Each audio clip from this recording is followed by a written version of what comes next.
रोजी खान की कहानी दर्द से हिम्मत तक पार्ट 4। जब मैंने अपने दोनों बच्चों का हाथ पकड़ा और उस घर को हमेशा के लिए छोड़ दिया, तब मेरे सामने सिर्फ अनजान रास्ते थे।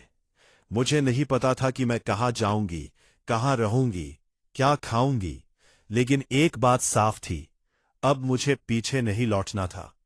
मैं अपने बच्चों के साथ चलती रही। सुबह की ठंडी हवा चल रही थी, लेकिन मेरे दिल में डर और उम्मीद दोनों साथ साथ थे। मेरे बेटे ने मेरा हाथ कसकर पकड़ा हुआ था और मेरी छोटी बेटी मेरी गोद में थी। मैं थक चुकी थी, लेकिन रुकना मेरे लिए अब संभव नहीं था। कुछ घंटों बाद मैं एक छोटे से गांव में पहुंची। गांव बहुत शांत था। मिट्टी की गलियां, छोटे छोटे घर और लोग अपने अपने काम में लगे हुए थे। मैं वहीं एक पेड़ के नीचे बैठ गई।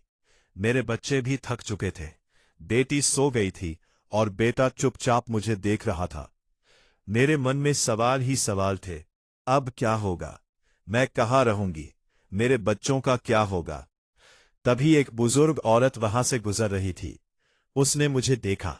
वो मेरे पास आई और बोली, बेटी तुम यहां क्यों बैठी हो? सब ठीक है। मैं कुछ देर चुप रही। मेरी आंखों में आंसू आ गए। मैंने धीरे धीरे अपनी पूरी कहानी उसे बताई। उसने ध्यान से सुना। फिर उसने कहा, अगर तुम्हें कोई जगह नहीं है तो कुछ दिन मेरे घर चलकर रह लो।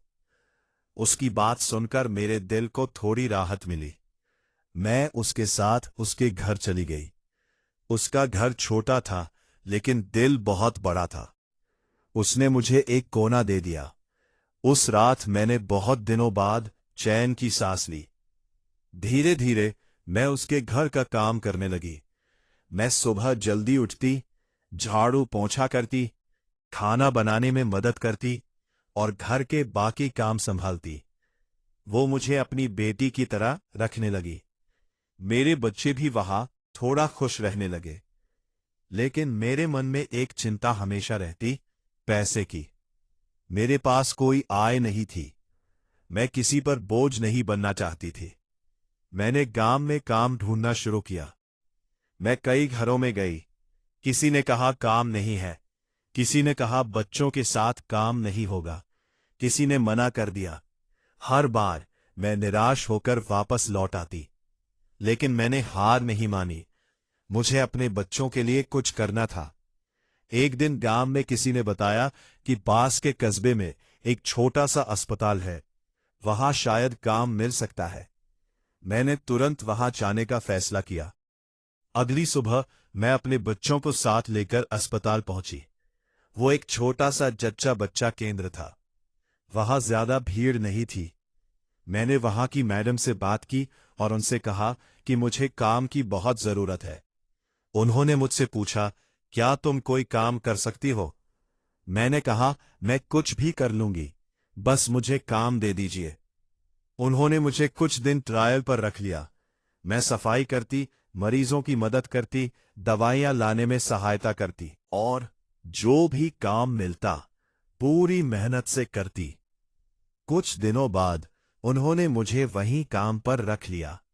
उन्होंने कहा, तुम्हें महीने के 2000 मिलेंगे। 2000 बहुत कम थे, लेकिन मेरे लिए वो बहुत बड़ी शुरुआत थी।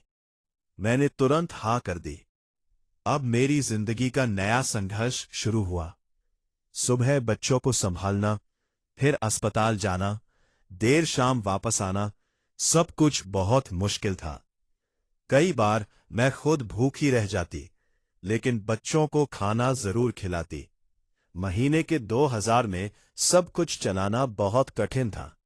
किराया, खाना, बच्चों की जरूरतें, सब कुछ उसी में करना पड़ता था। लेकिन मैं खुश थी कि अब मेरे पास अपना कमाया हुआ पैसा था। अस्पताल में मैं नर्स का काम भी सीखने लगी।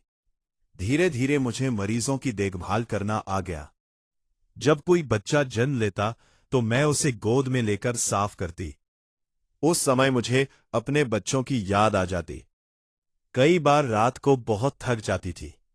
मेरे हाथ दर्द करते, पैरों में सूजन आ जाती, लेकिन मैं खुद को समझाती, यह सब मेरे बच्चों के लिए है। मेरे बेटे ने भी समझना शुरू कर दिया था। वो घर में छोटी छोटी मदद करता। मेरी बेटी भी धीरे धीरे बड़ी हो रही थी। हालात अभी भी आसान नहीं थे।